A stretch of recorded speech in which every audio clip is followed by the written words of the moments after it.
Silakan kalau ada yang mau ditanyakan terkait diskonto dan kapitalisasi. Izin bertanya, Pak.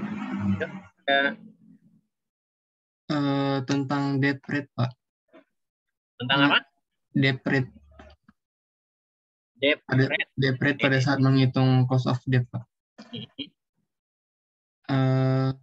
Kemarin tuh kan dijelaskan bahwa dalam menghitung debt rate kita menggunakan data dari Bank Indonesia. Nah, defaultnya kan kita menggunakan tingkat suku bunga pinjaman seluruh bank perseroan gitu, Pak.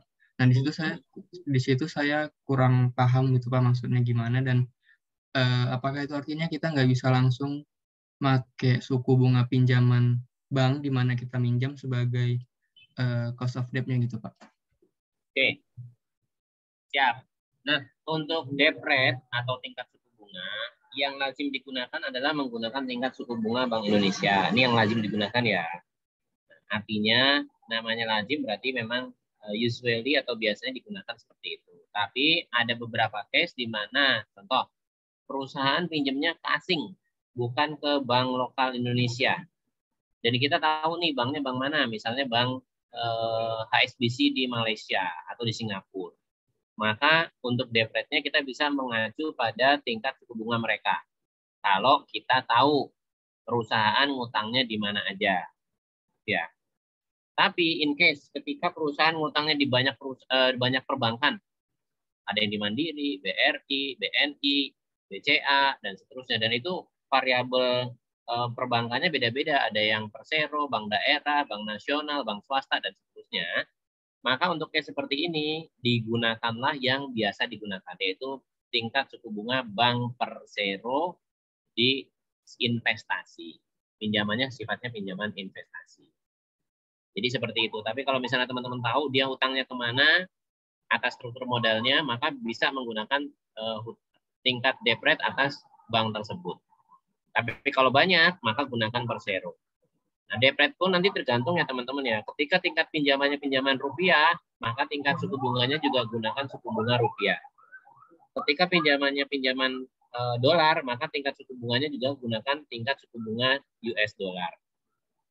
Itu Mas Yuda ya. Oke, baik Pak. Terima kasih Pak. Ada lagi yang lain? Pak, ini izin menginfokan aja Pak untuk satu teman kita yang Adit, Pak Fikri Aditya, tadi katanya dia nggak bisa join Zoom karena mati listrik dari pagi dan baterai laptop sama HP-nya habis, Pak. Oke, boleh satu orang masuk aja, gantikan Mas Fikri, boleh melalui handphone, Mas Yuda mungkin. Oh iya Pak, nanti saya masuk pakai HP. Saya absen bahwa jumlah peserta tetap 28. Oke Pak. Bapak izin bertanya Pak. Ya, monggo Mbak Fani. Menyambung dari pertanyaan Yuda tadi, berarti kalau seandainya dia minjamnya dalam bentuk dolar, Pak, walaupun kita pakai kurs suku bunga Bank Indonesia, itu perlu kita ubah mengikuti nilai suku bunganya, kita ubah ke rupiah atau tetap dolar aja, Pak? Kalau pinjamannya berupa dolar, kita harus mengikuti tingkat suku bunga US dollar. Nanti akan saya jelaskan bagaimana cara mencari datanya. Kalau tadi pagi sih situsnya BI lagi update ya, lagi maintenance, jadi nggak bisa dibuka. Tapi nggak tahu nanti hari ini atau siang ini nanti bisa dibuka atau enggak. Tapi di suku bunga BI di situ ada suku bunga pinjaman berupa rupiah, ada juga berupa US dollar. Yang nggak ada adalah kalau mata uangnya pakai selain rupiah atau US dollar. Ini yang agak susah untuk nyarinya. Gitu Mbak Fani ya. Oke Pak, makasih Pak. Mas Yuda boleh masuk satu orang lagi biar saya absen dulu. Iya Pak, bentar lagi masuk Pak. Sambil nunggu ada lagi yang lain silakan.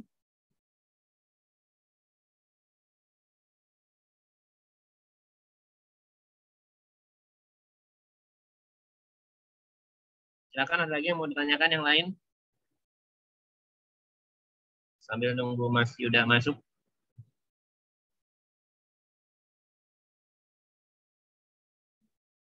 Enggak ada?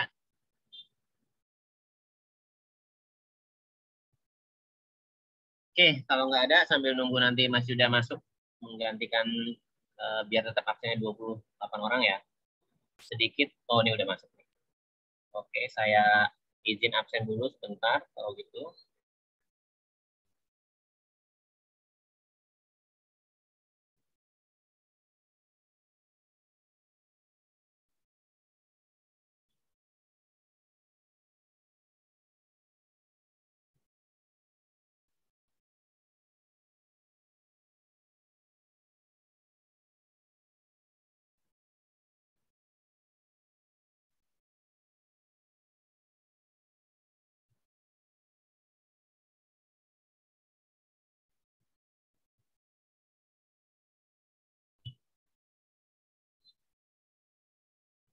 Oke, sudah saya absen.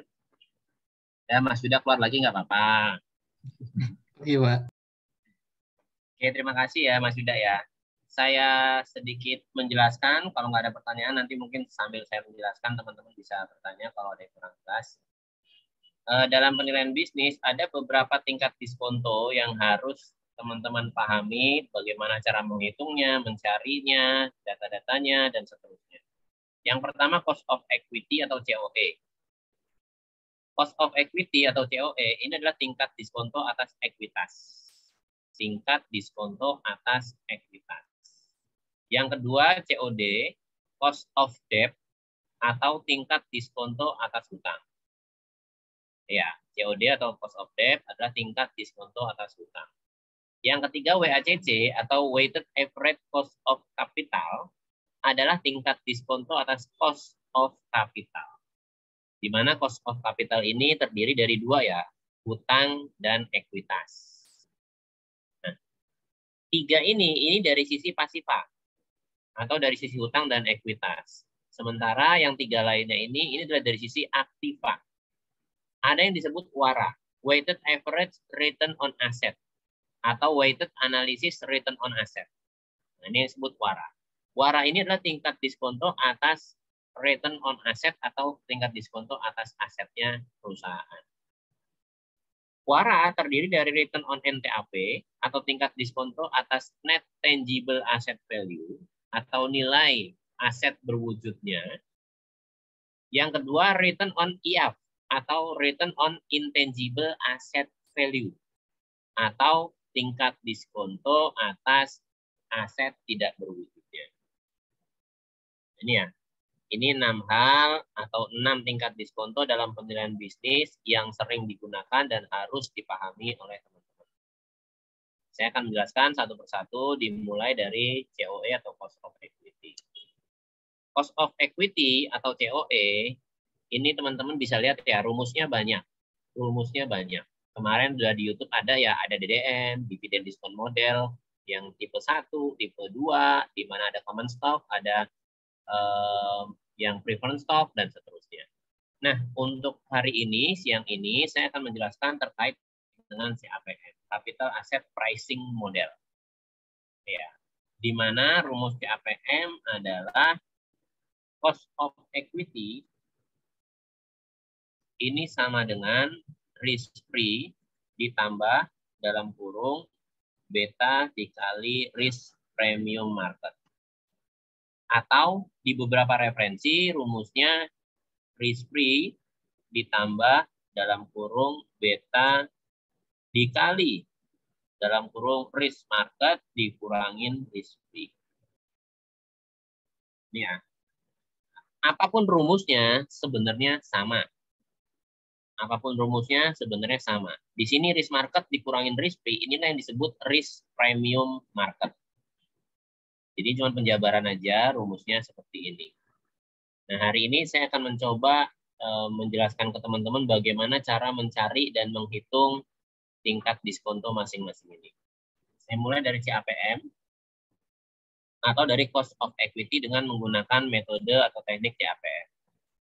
Maka dari rumus di atas kita butuh risk free, butuh beta, butuh risk premium market atau risk market. Ini ya. Nah, dari mana kita dapat risk free, beta, risk premium market, risk market? Nah, ini kita harus browsing dari internet, data-data semua sudah disediakan. Saya share screen. Ini. Sorry, ini kecukupan. Nah ini. Kemarin Mas Yuda udah share ini ya? Sudah, Pak. Sudah ya, oke. Nah, kita mulai dari beta dulu. Untuk beta, ada 2 penyedia jasa beta nih. Yang pertama Damodaran Online, yang kedua Beta Pevindo. Damodaran Online dan Beta Pevindo.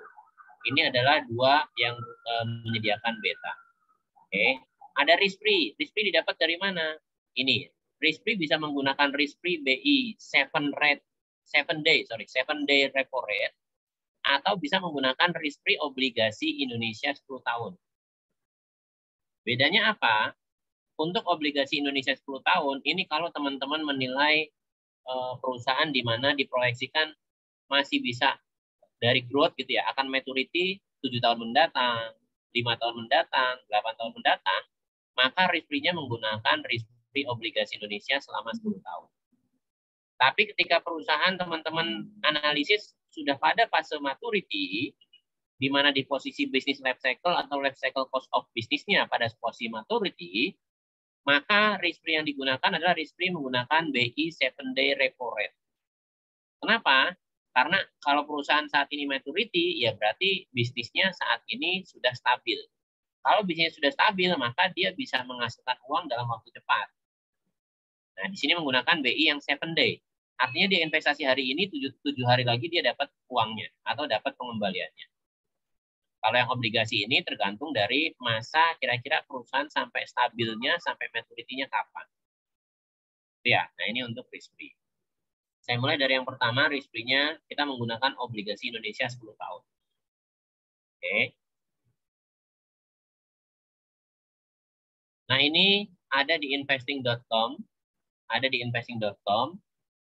Ini sudah masuk ke bagian data historis ya teman-teman ya.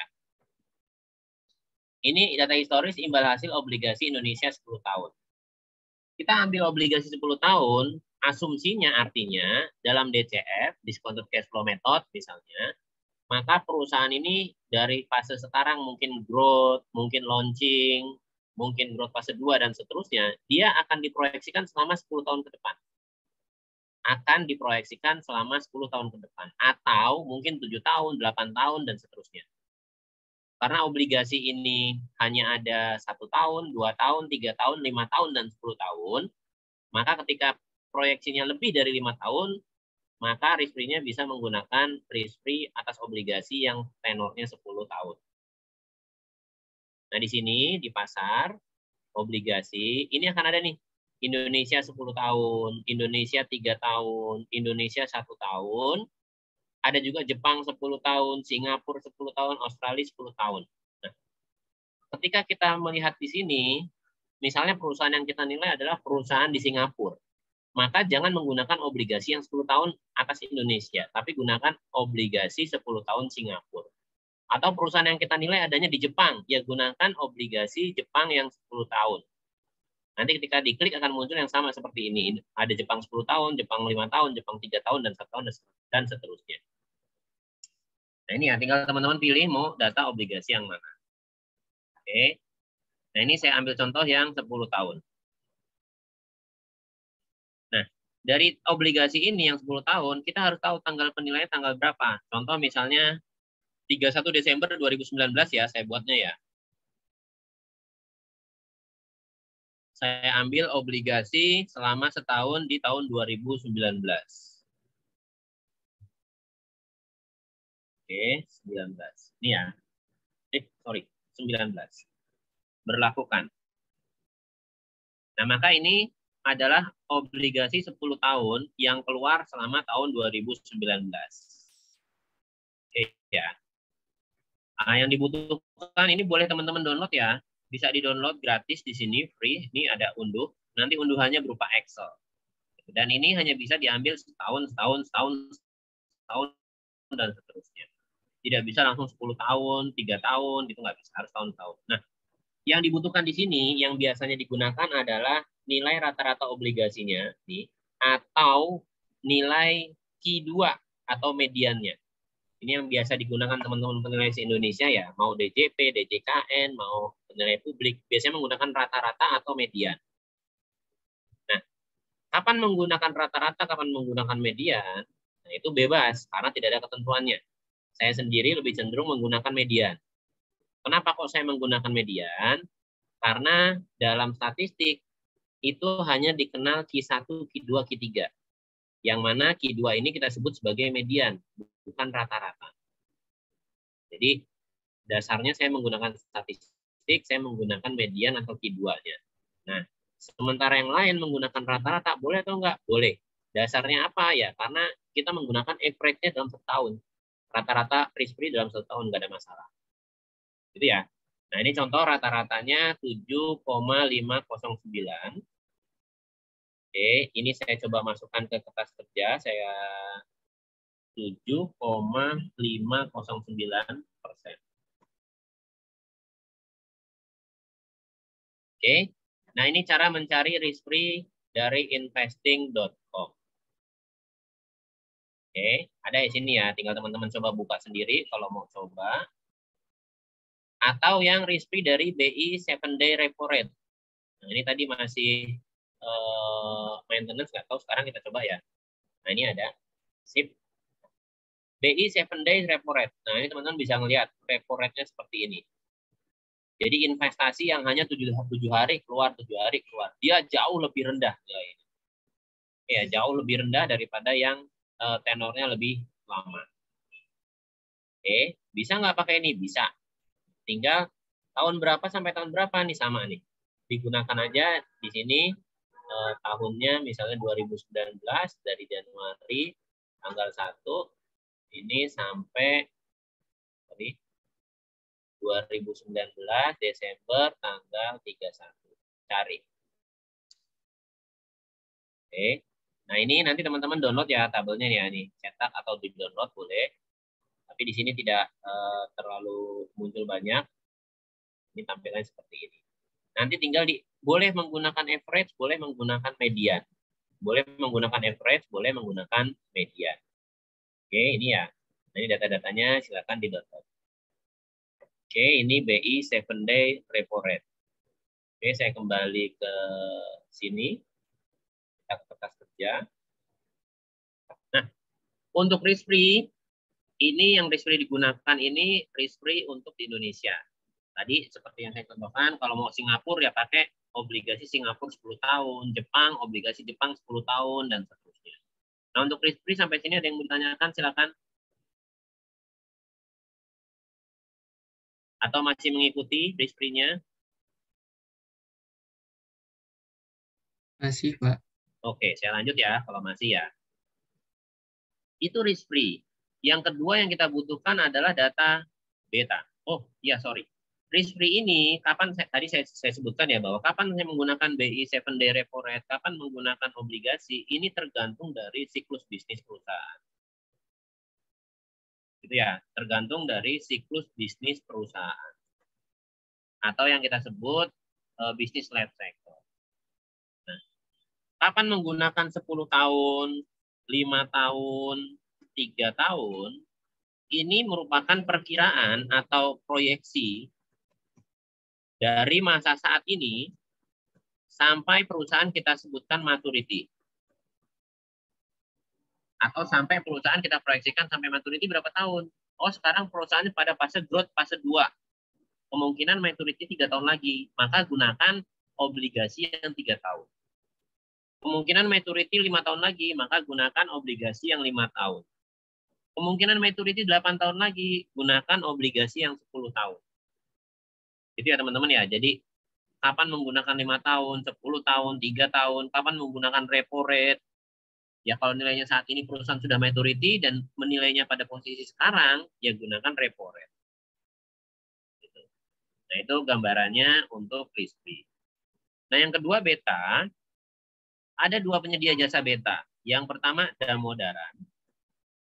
Yang kedua Pevindo.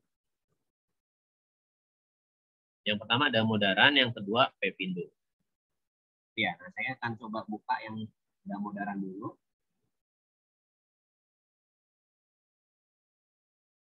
Beta Damodaran. Ini tampilannya Beta Damodaran. Oke. Buka di bagian data. Achieve data ini untuk beta historical, current data ini untuk beta saat ini. Karena kita tadi nilainya per 31 Desember 2019, kita klik Achieve data. Nah, tampilannya Damodaran seperti ini, teman-teman.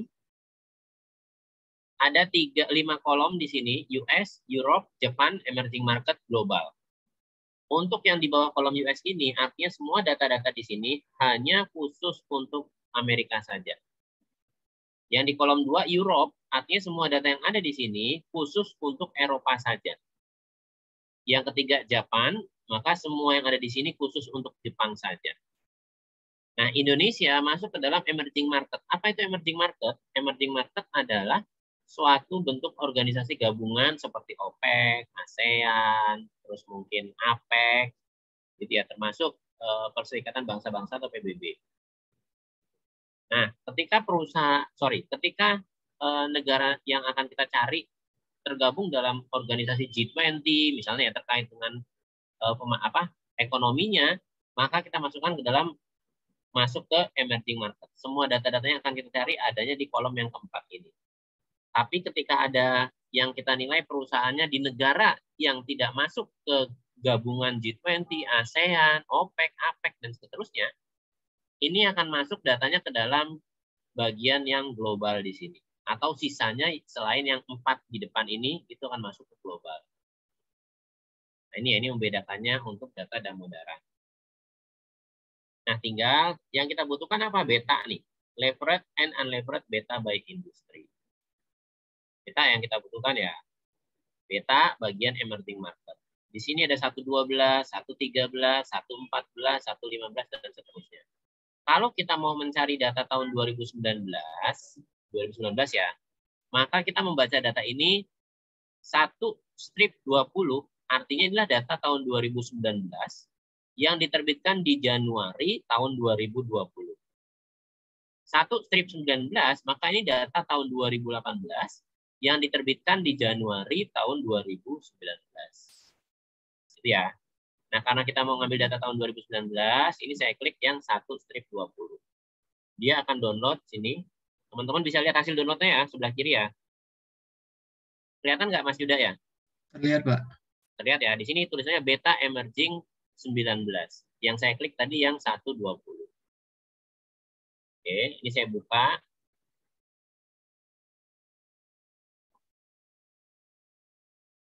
Bentar, saya buka datanya dulu ya.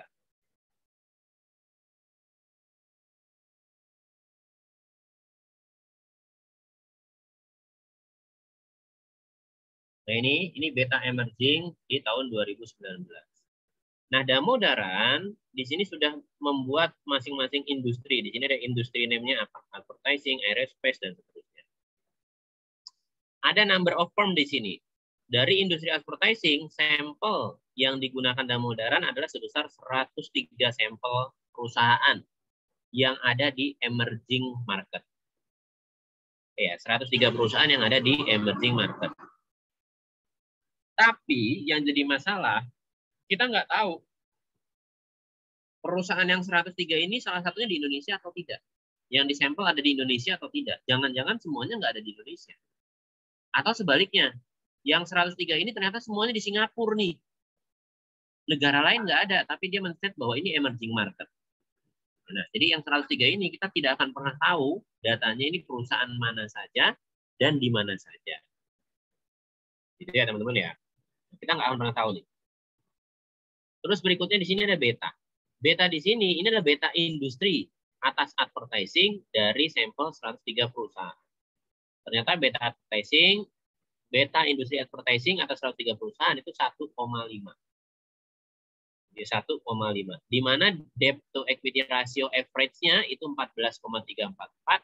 Effective tax rate average-nya, karena setiap negara beda-beda ya effective tax rate-nya ya, makanya dibuat average-nya 15,28.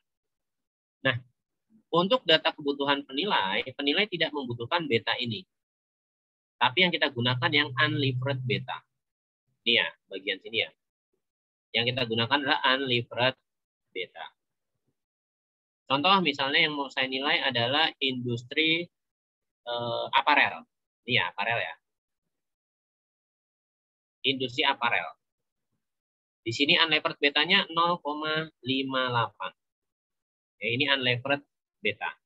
Oke, saya masukkan ke kelas kerja kita. Di sini saya ganti ya jadi unlevered beta 0,58. Nah, terus gimana supaya kita dapat betanya perusahaan dari unlevered tadi? Ini ada rumusnya di sini. Saya pindahkan ya. Kita relevered. Beta unlevered adanya di sini. Ini equity beta yang perusahaan yang kita akan nilai. Gimana cara kita mereleverednya? Ya tinggal dibalik aja rumusnya. Equity beta sama dengan unlevered beta dikali 1 plus dalam kurung 1 min tax dikali debt to equity ratio. Ya berarti dari sini untuk kita merelevered beta kita butuh DER. Misal DER-nya 60%. Tax di Indonesia 25% ya di tahun 2019. Maka relevered beta sama dengan unlevered beta, ini unlevered betanya ya, dikali dalam kurung 1 plus dalam kurung lagi 1 min tax-nya 25% dikali debt to equity ratio-nya 60%. Oke ya. Ini salah kurungnya, harusnya di sini 1. Ini digunakan. 1 2 3 1 2 3. Maka beta perusahaan ini sorry. Bentar ya. Ini harusnya bukan persen. Dikali debt to equity ratio 1 plus, oke, 6. Oh, karena ininya pakai persen ya. Ini 0,58 ini harusnya bukan persen. Beta itu angka ya teman-teman ya, bukan persentase, sorry. Beta itu angka bukan persentase. Nah ini. Nah ini beta releverednya dapat 0,84. Rumusnya dari sini tadi ya, kita mau mencari equity beta perusahaan yang kita nilai. Kita butuh DER atas perusahaan yang kita nilai. DER itulah debt to equity ratio perusahaan yang kita nilai. Ini anggap aja misalnya DER-nya 60%. Tax perusahaan di Indonesia itu unsur perpajakan atau PPh badannya 25% untuk tahun 2019. Untuk tahun 2020-2021 itu ada perubahan. Silakan nanti dicek berapa PPh badan untuk perusahaan di Indonesia. Nah, ini dari unlevered beta yang 0,58 kita alihkan ke relevered beta 0,84. Sampai sini untuk mencari dan menghitung relevered beta, ada yang mau ditanyakan? Ini baru menggunakan beta Damodaran ya. Nanti akan saya ajarkan bagaimana menggunakan PPindo. Sampai sini ada yang mau tanyakan silakan. Izin bertanya Pak. Yuk Mas Yuda. Tadi kan yang diambil dari Damodaran itu yang kondisinya unlevered ya Pak? Ya. Nah tadi kan yang kenapa nggak pakai yang udah levered tadi Pak yang di awal tadi? Yang di sebelah kiri tadi Pak, itunya kolomnya. Oke, saya kembalikan ke sini ya. Nih, maksudnya yang beta ini? Iya, bedanya gitu apa sih Pak? Sama yang levered? Oke, tadi sudah saya jelaskan ya. Jadi beta yang ini adalah 1,5 ini merupakan beta industri ini masih nih. Ingat ya, beta industri advertising atas perusahaan sejumlah 103 perusahaan. Ingat ya, beta industri. Kalau kita gunakan beta industri yang di sini untuk menghitung perusahaan, masuk akal atau enggak Mas Yuda? Iya Pak, masih Pak. Karena nggak masuk akal, makanya unsur debt to equity ratio atas 103 perusahaan kita keluarkan nih. 14,34 kita keluarkan dari 1,5. Efektif tax rate-nya kita keluarkan dari 1,5. Maka dapatlah unlevered beta tadi ya, yang 0,58. Ini udah dihitungin nih. Tuh rumusnya tuh, udah dihitungin. Persis sama seperti tadi saya menghitung tadi. Ya, ini udah dihitungin. Oke. Nah, dari 0,58 tadi, ini unlevered. Artinya apa? Ini sudah bersih dari unsur debt atas 103 perusahaan, kalau ini berarti 907 perusahaan ya. Dan bersih juga dari unsur tax atas 907 perusahaan. Artinya ini benar-benar hanya unsur ekuitasnya saja. Tanpa debt, tanpa tax. Nah, dari ekuitas bisnis aparel, ingat ya, ekuitas bisnis aparel, kita mau tarik ke investasi di Indonesia. Investasi di Indonesia, balik ke sini, di mana teks di Indonesia 25%, dan kita mau tarik lagi ke investasi di perusahaan, di mana DER-nya perusahaan 60%. Maka kita menggunakan rumus relevered dari rumus unlevered beta ini, dapatlah relevered beta 0,84. Yang artinya DEP-nya sudah DEP perusahaan, teksnya sudah teks Indonesia. Sampai sini jelas Mas Yuda ya? Oh iya Pak, paham Pak. Ada lagi yang lain silakan. Izin Pak, tadi DER-nya dari mana Pak? DER yang ini nanti cari di laporan keuangan Mbak Alvira. Di laporan keuangan perusahaannya kita nilai kan Pak? Betul.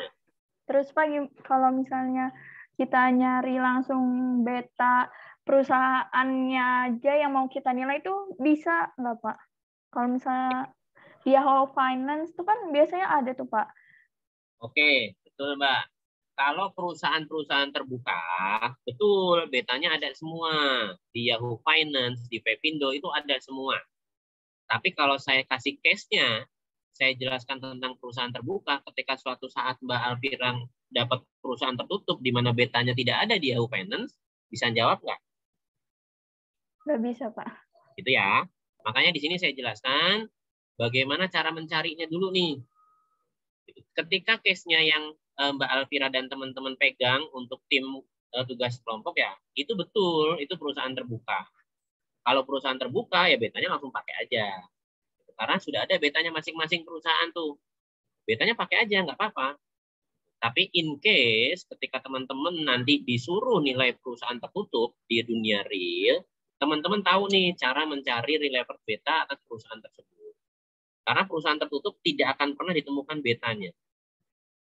Gitu ya Mbak Alvira ya. Ya Pak, jelas Pak. Ya, ada lagi yang lain silakan. Cukup?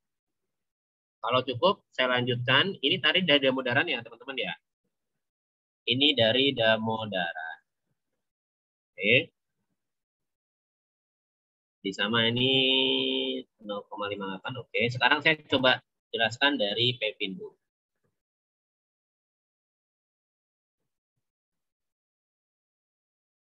Screen lagi. Nah, itu tadi kita mencari atau menghitung beta dari Damodaran. Sekarang kita coba menghitung dari Pepindo. Nah, ini Pepindo. Nah, ini data-data beta Pepindo. Beta stok Pepindo ya, sini ya. Nah, tadi kita mau ngambil per 31 Desember 2019. Oke, ini masih loading. Saya cari dulu sini. Pepindo ini menerbitkan beta itu selama seminggu sekali. Seminggu sekali ya. Bisa dilihat dari tanggal 16 ke tanggal 23. Tapi secara historical dia selalu menyimpan data-data tersebut dari tahun-tahun sebelumnya. Oke, sehingga Pepindo ini bisa jadikan salah satu dasar yang gratisan. Yang gratisan. Saya ambil 31 Desember 2019. Nah, karena dia seminggu sekali ngupdate-nya, terkadang 2 minggu sekali, tergantung si Pepindo-nya ya. Kita nggak bisa memaksakan Pepindo harus terbit seminggu sekali, 2 minggu sekali, nggak bisa. Terkadang ya 2 minggu sekali, terkadang seminggu sekali, dan seterusnya. Walaupun tanggal penilaian per 31 Desember, ternyata di sini yang ada hanya per tanggal 27 Desember. Ya, maka kita bisa menggunakan beta per tanggal 27 Desember ini. Nah, inilah beta yang ada di Pepindo. Bentuknya seperti ini. Ini kalau di-download bentuknya berupa PDF. Oke. Untuk beta Pepindo, maka teman-teman harus melihat hasil analisis Potter Force-nya teman-teman terkait dengan rivalry among existing competitor. Misal, saya disuruh nilai Bank BRI. Siapa sih yang menjadi rivalnya BRI? Ya, siapa sih yang menjadi rivalnya BRI? Yang Bank Mandiri, BNI, BCA misalnya. Ya, cari betanya perusahaan-perusahaan tadi. Perbankan tadi kita cari. Contoh misalnya di sini, ini ya. Mas Yuda. Iya, Halo Pak. Mas Yuda. Iya. tolong bank yang ada di sini dimulai dari BBNI, selain BRI ya, yang mau saya nilai BRI soalnya. Mulai dari BBNI 6 ke bawah selain BRI ya. Tolong nanti sebutkan tikernya, ini namanya tiker, 4 digit ini namanya tiker. Dan raw betanya. Iya, Pak. Ya. Jelas Mas Huda ya? Saya mau masukkan ke Excel saya. Karena kan kalau di copy paste nantinya panjang banget. Oke. Boleh Mas Yuda dari mulai BBNI? Untuk BBNI raw betanya 1,688, Pak. 1,688 terus? Adjustednya juga, Pak. Apanya? Yang adjustednya juga. Nggak usah, kita butuh raw betanya saja. Raw betanya. Untuk BBRM 0,256. 256 terus? BBTN 1,639 terus? BBYB 0,2. BBYB, Pak. Ya. 0,246. 0,246 terus? BCAP P. Iya, Pak. 0,355. 355 terus? BCIP 1,310. 1,310. 10. Iya, 1,310, Pak. Oke. Ya. Nah, kembali ke sini. Kenapa kok yang diambil ini raw beta? Tadi sudah disebutin ya. Adjusted beta ini adalah nilai ketika sudah ditambahkan dengan DER dan teksnya si perusahaan. DER dan teksnya perusahaan. Ketika dia tidak ditambahkan dengan DER dan teks, maka itu yang kita sebut unlevered atau raw betanya.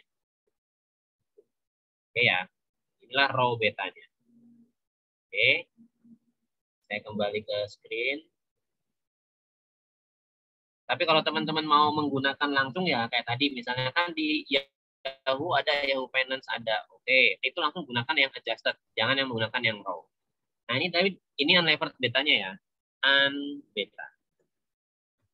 Nah, terus gimana cara menghitungnya? Bisa menggunakan min ya.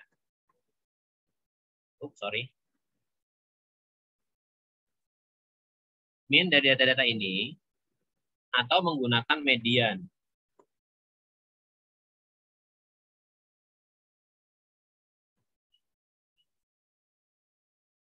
Oh, nggak ada median ya, adanya average ya kalau di sini ya. Nah ini, boleh menggunakan median, boleh menggunakan median dari data-data yang ada. Syaratnya tadi ya, terserah mau pakai median atau median. Saya lebih cenderung menggunakan median 0,83. Oke, ini saya lebih cenderung menggunakan median 0,833. Nah, ketika teman-teman dapat perbedaan seperti ini nih, loh dari Pevindo 0,833, dari Damodaran 0,58, kira-kira menurut teman-teman mana yang lebih valid? Ya. Teman-teman dapat data dari Damodaran untuk unlevered betanya 0,58. Ternyata dari Pevindo misal ya 0,833. Menurut teman-teman data mana yang lebih valid untuk digunakan? Menurut saya yang itu Pak, yang Damodaran Pak. Soalnya itu kita ngitung DER dari perusahaan kita sendiri, terus teksnya juga teks dari Indonesia gitu loh Pak. Loh, ini masih bicara unlevered ya Mas ya? Kita belum bicara leverednya ya, tapi nggak apa-apa. Yuk lanjut, ada lagi yang lain? Menurut saya Pevindo Pak. Kenapa Mbak Fani? Soalnya sama-sama yang perhitungan R beta kita yang di atas, terus udah gitu dia berdasarkan average, median kan Pak. Jadi data mayoritas. Oke, ada lagi yang lain? Menurut saya Pevindo Pak. Apa Mas Arul? Soalnya kalau perusahaannya kan udah jelas dari Indonesia Pak. Terus? Kalau yang dari Damodaran itu kan bisa data dari negara lain, Pak. Oke, benar ya teman-teman ya. Yang lebih valid adalah data Pevindo. Yang pertama kita sudah menyatakan dalam rivalry among existing competitor di Porter Paper bahwa ini loh rivalnya mereka, rivalnya si perusahaan yang mau kita nilai, rivalnya si BRI. Artinya kita sudah men-state bahwa ini sebanding. Itu yang pertama. Yang kedua, yang pertama ya. Sementara Damodaran kita belum tahu nih 907 tadi atau 100 sekian tadi apakah sebanding dengan perusahaan yang kita nilai atau tidak. Karena sifatnya average. Nah, yang kedua nih baru nih. Ketika kita sudah state bahwa ini pembanding yang sebanding. Ya, ini pembanding yang sebanding. Maka data unlevered beta yang kita peroleh di sini ini sudah murni. Pertama, posisinya industri atas perbankan, kalau di sini ya, perbankan. Yang kedua, sebanding. Yang ketiga, di Indonesia.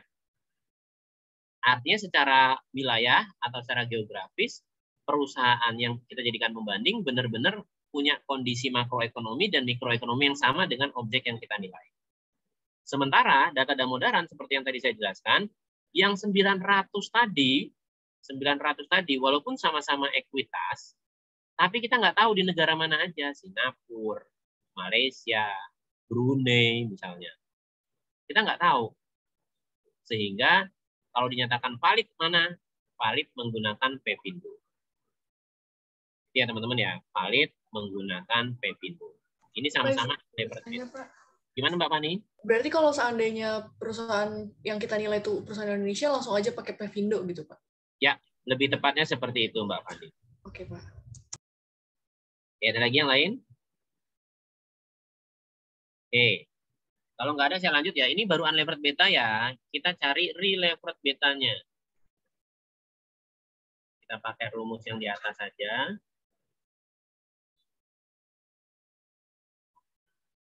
Oke, ininya diganti jadi dapat 1,207. Yang atas tadi 0,84.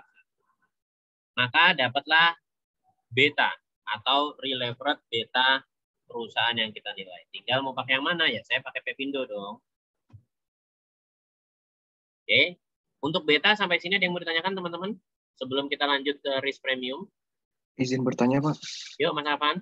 Untuk yang itu kan DER-nya kan hanya untuk satu perusahaan Pak yang tadi Pak. Sedangkan yang Pevindo ini kan dari 6 perusahaan itu jadinya dijadiin satu samain 60% gitu Pak. Atau dihitung dari 6 juga. Nah, tadi makanya saya katakan, untuk yang Pevindo ini, kita menggunakan yang raw beta. Raw beta, berarti benar-benar, kalau istilahnya, kalau di sini unlevered beta ya. Jadi belum ada unsur hutangnya si perusahaan. Belum ada unsur hutangnya si perusahaan. Kalau unsur teks, ya kan sama-sama di Indonesia. Unsur teksnya biasanya sama. Jadi nggak ada masalah. Nah, di sini makanya kita menggunakan raw beta atau unlevered beta atas perbankan yang tadi kita ambil. Ya, kita tinggal mau pakai median atau mean tadi aja, atau average tadi. Jadi di sini sebenarnya sudah ekuitas nih Mas, di Indonesia. Itu Mas Afan ya? Baik Pak. Berarti yang di rumus tadi kan masih ada DER-nya 60% Pak? Ya, ini kan DER-nya DER-nya perusahaan. Iya. Yang dari Pevindo yang rebeta itu Pak? Raw beta ini sama dengan unlevered beta Mas, di Damodaran. Hanya perbedaan namanya aja. Yang satu menyebutnya unlevered beta, yang satu menyebutnya raw beta. Tapi sebenarnya itu sama. Jadi yang namanya raw beta itu sama dengan unlevered beta, di mana dua-duanya sudah dikeluarkan unsur dari DER dan unsur dari teks. Oh, baik Pak, paham Pak. Terima kasih. Oke, ada lagi? Izin bertanya Pak. Yuk Mas Yuda. Tadi yang waktu ngambil raw beta dari Pevindo itu kan Bapak tadi ada bilang kita asumsikan objek penilaian itu BBRI gitu ya Pak. Nah, kenapa kita nggak ngambil levered beta langsung yang BBRI-nya aja gitu Pak? Nah, karena kan itu ada perbedaan nilai gitu Pak dari perhitungan ini saya jelaskan ya, ini sama nih pertanyaannya sama Mbak Alvira kalau nggak salah ya. Case-nya betul. Kalau perusahaan TBK yang dinilai, langsung aja ambil aja betanya. Yang saya jelaskan di sini ya teman-teman ya. Seolah-olah misal teman-teman disuruh nilai perbankan yang tidak terbuka. Nah, bagaimana cara melakukan penilaiannya, mencari betanya? Nah, Salah satunya dengan cara seperti ini. Gitu ya Mas Yuda ya? Iya Pak, maaf Pak. Nggak apa-apa, nggak apa-apa. Ayo lanjut, ada yang lain? Izin Cukup? bertanya Pak. Ayo Mbak Mika.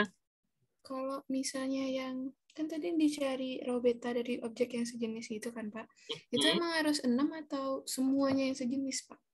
Oke, tidak harus 6 ya teman-teman ya, tapi sesuai dengan yang teman-teman statement dalam Potter Five Force bagian rivalry among existing competitors. Sekali lagi ya, rivalry among existing competitor akan menentukan berapa jumlah perusahaan yang sebanding, berapa jumlah perusahaan yang akan dijadikan data pembanding, berapa jumlah perusahaan yang betanya akan kita gunakan. Itu semua ada dalam analisis rivalry among existing competitor. Jadi nggak harus 6. Kalau rivalry among existing kompetitornya menyatakan bahwa oh pembandingnya di bursa ada 7, ya 7 bisa dipakai. Itu Mbak Mika ya. Baik Pak, terima kasih Pak. Ada lagi yang lain? Cukup? Oke, kalau cukup saya lanjut ya teman-teman ya. Ini saya geser dulu ke pojokan. Oke. Ini juga saya geser ke pojokan lagi. Yang berikutnya kita akan mencoba mencari risk premium market.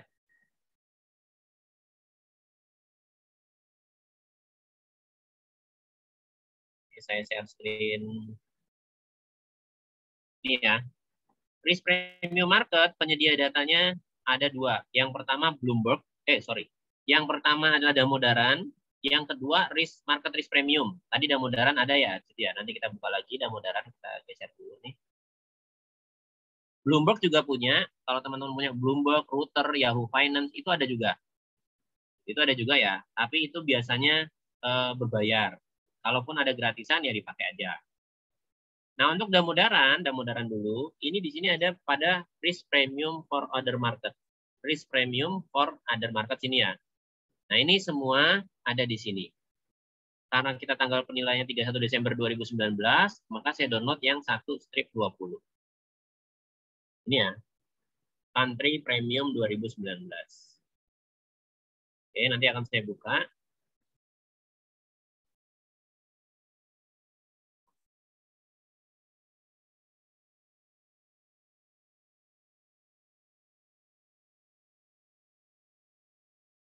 Nah, ini hasil downloadannya seperti ini, teman-teman. Oke, ini hasil downloadannya ya. Nah, cari di bagian ERP by country. Equity Risk Premium by country. Oke ya. Nah, cari Indonesia. Ini saya freeze dulu. Cari Indonesia. Ini Indonesia.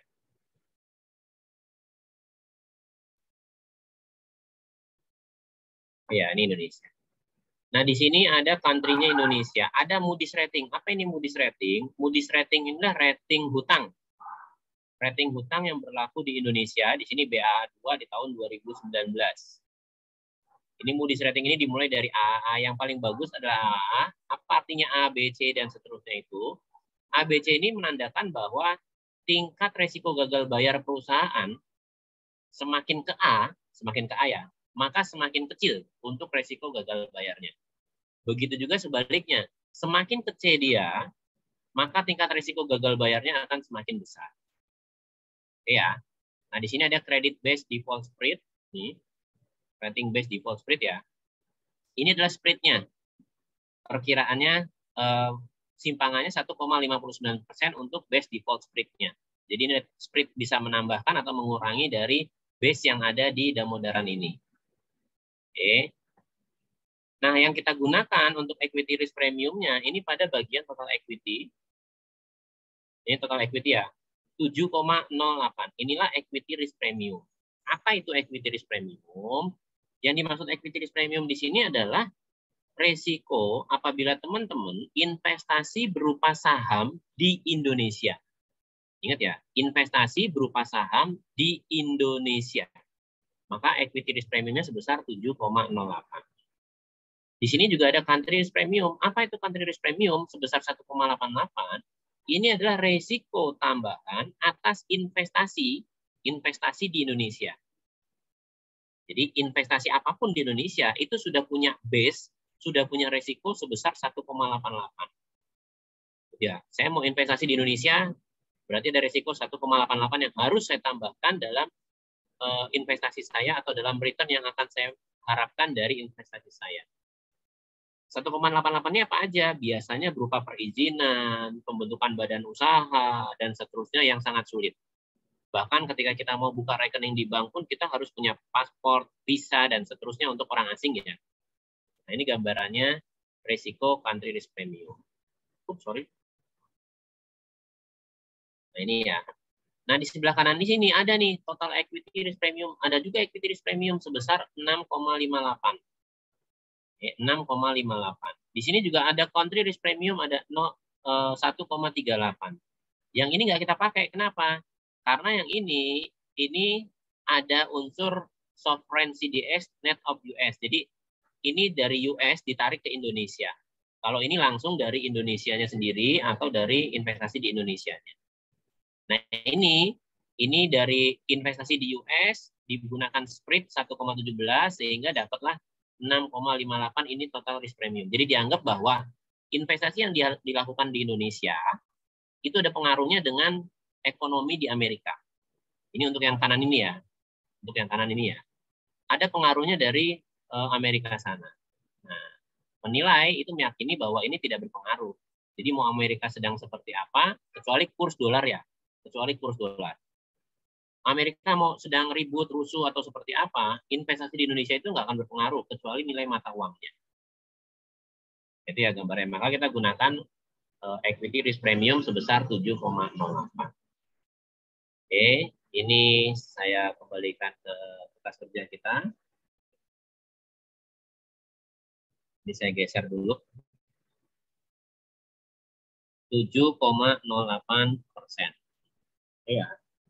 Nah, tadi saya katakan bahwa untuk equity risk premium itu ada satu media data lagi. Ini ada namanya market risk premium. Ini ya market risk premium ya. Oke, ini ada market risk premium, ada risk free. Tinggal kita cari di tahun 2019 di bulan Desember. Tapi teman-teman harus cek di sini bukan equity risk premium, tapi ICOC atau implied market return sebesar 9,49. Oke, bisa dilihat ya di situ ya. 9,49 itu implied market return atau cost of capital itu sebesar 9,49. Market risk premiumnya 2,39 ini adalah country risk premium. Risk free rate-nya 7,10. Ya, risk free rate-nya 7,10. Nah, ini juga penyedia datanya. Bisa digunakan atau tidak? Bisa. Bisa digunakan atau tidak? Bisa. Tinggal teman-teman mau pakai yang mana, silakan. Oke. Ini saya tulis dulu ya, 9,49, 2,39.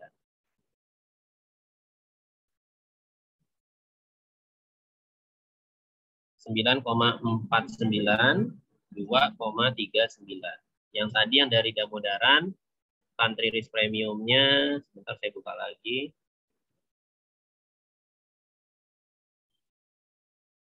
Yang dari Damodaran, country risk premiumnya berapa tadi ya? 1,88.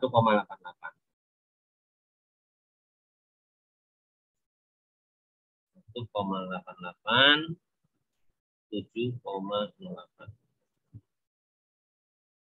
Oke, saya share lagi. Ini ya teman-teman ya, ini dari Damodaran, yang ini dari market risk premium. Sama, pertanyaannya sama dengan beta. Menurut teman-teman, mana yang lebih valid? Data dari Damodaran atau dari market risk premium? Silakan.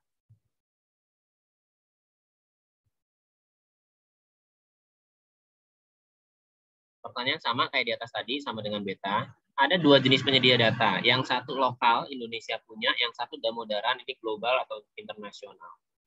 Mana yang lebih valid datanya, Damodaran atau market risk premium? Yuk.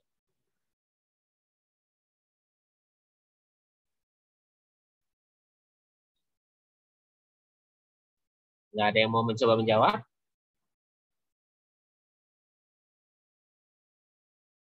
Oke, saya bisa katakan bahwa yang lebih valid adalah market risk premia. Nah, terus gimana? Kan nggak ada RPM. Yang ada di sini adalah COC. Oke, ya, di sini RPM ya. Ini RPM. Yang sebelah sini COC. Gimana caranya? Paling gampang, kita punya CPM atau Country Risk Premium. Country Risk Premium. Maka data yang dari Damodaran, RPM-nya Damodaran, dikurangi country risk-nya Damodaran, digantikan dengan country risk-nya dari market risk premia. Maka kita akan dapat risk premium yang baru sebesar 7,59. Ya. Jadi kita gabungkan karena yang kita ketahui hanya RPM atau risk premiumnya dari Damodaran, country risk premiumnya dari Damodaran 1,88, sementara di kita di market risk premia itu menyebutkan bahwa country risk premiumnya 2,39, lebih besar resikonya.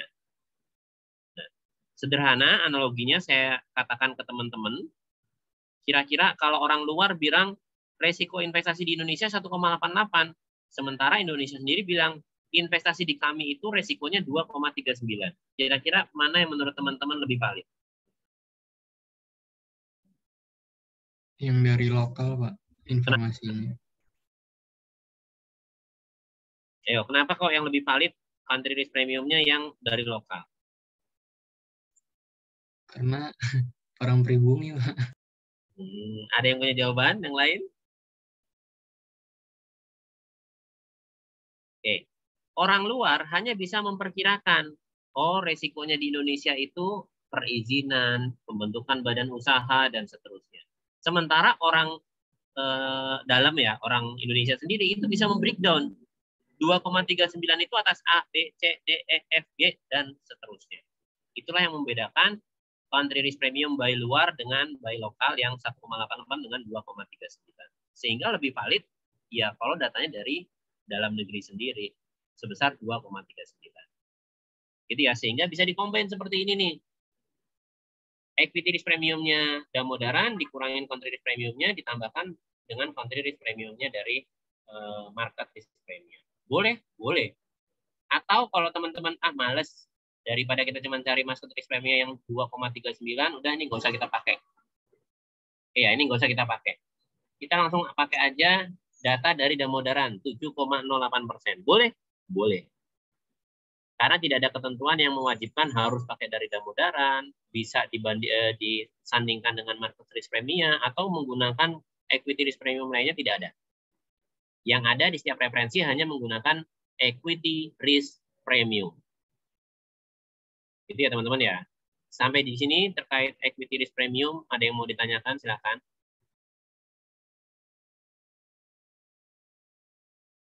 Cukup jelas? Oke, saya lanjut ya.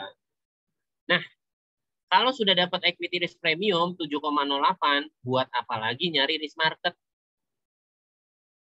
Pertanyaan seperti itu ya teman-teman ya. Buat apa lagi nyari risk market? Jadi RPM ini hanya menjabarkan atau menyederhanakan rumus yang seharusnya risk market dikurangin risk free. Ini udah dapet nih risk premium marketnya. Buat apa lagi nyari risk market? Risk market berapa? Ya kalau mau jumlahin aja risk premium ditambah dengan risk free. Inilah risk marketnya. Tapi kan tidak ada gunanya kita nyari, makanya dihapus saja. Oke ya. Nah ini cara mencari datanya. Kalau data-datanya sudah lengkap, maka kita bisa menghitung cost of equity sama dengan risk free. Oke. Ditambah betanya kita pakai pre-levered beta ya. Dikali risk premiumnya kita pakai 7,08. Iya. Dapatlah cost of equity sebesar 16,06. Saya kurung dulu, takutnya nanti beda hasilnya kalau sama. Dapatlah cost of equity 16,06. Sampai sini, ada yang mau ditanyakan terkait cost of equity? Masih bisa mengikuti? Izin bertanya, Pak. Ya, Mas Yuda. Kalau misalkan ini, Pak, misalkan aja kalau misalnya kita mau pakai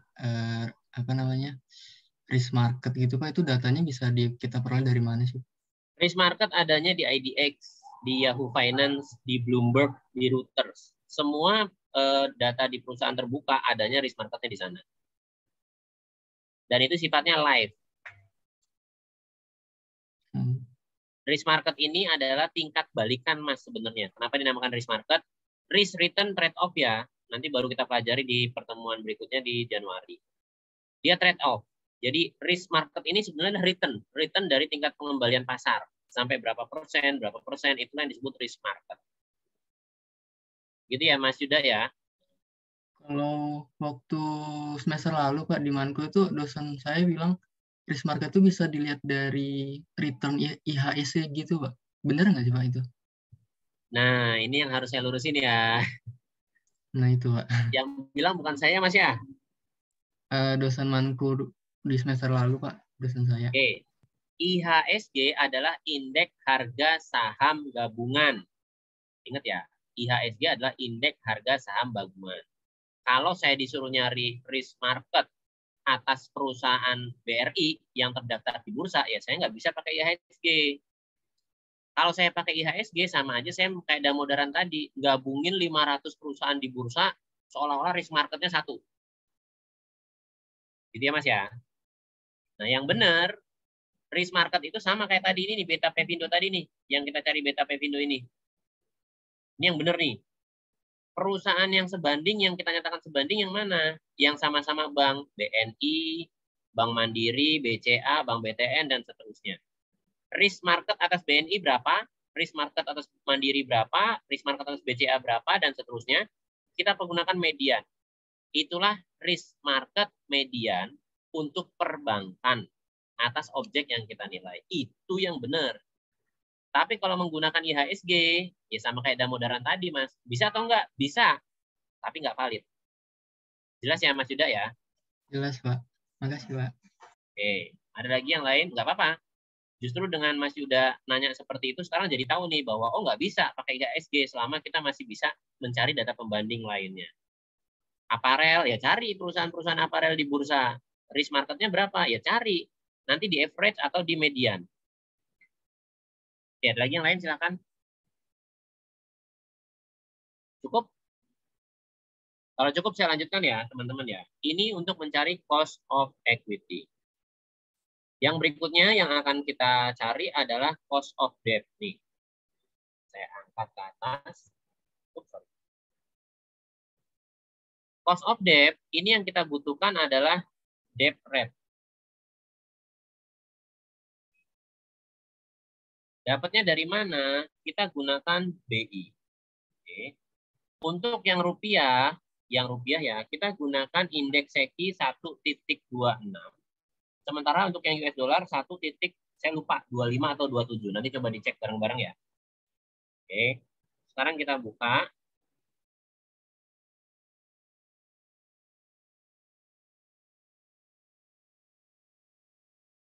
Ini. Oke, cari di sini SEKI, Statistik Ekonomi Keuangan Indonesia nih. Diklik aja SEKI di sini. Nah, ini Statistik Ekonomi Keuangan Indonesia. Nah, ini sama kayak tadi nih. Tanggal berapa kita mau nih? Nah, ambil aja yang ini ya, Januari ya. Karena kalau SEKI ini historicalnya pun akan tersimpan. Ini download. Oke, download ya. Nanti hasil downloadannya tampilannya seperti ini. Ini adalah SEKI I26. Oke. Oh, sorry.